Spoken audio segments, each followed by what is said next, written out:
పాపం చేసిందో ఏమో ఈ తాగుబోతోని నాకిచ్చి పెళ్లి చేసిండు. తాగుడు అలవాటు లేనోనికి తాగుడు అలవాటు అయింది.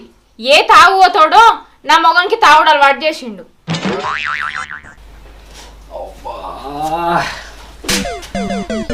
తలకాయ పాడడానికి ఇంత నొత్తాంది భవాని, కొంచెం చాయ్ పోయి తలకాయ బాగా నొత్తాంది. నొత్తది ఎందుకు నొయ్యేది? పీకల దాకా తాగినాక తలకాయ నొయ్యకపోతే కాళ్ళు నొత్తాయా? ఏ ఊకోయే నన్ను మొత్తం తాగుతాం లెక్క ఎత్తున్నావు. అయినా నేను తాగింది ఏ పాటే 4 బీర్లే. అబ్బో ఇక చెప్తుండు 4 బీర్లని. అయినా నాకు అర్థం కాదు, నీకు తాగుడు అలవాటు చేసిన చెత్త నా కొడుకు ఎవడు? ఎందుకే ఇప్పుడు ఆంతో ఏం పని?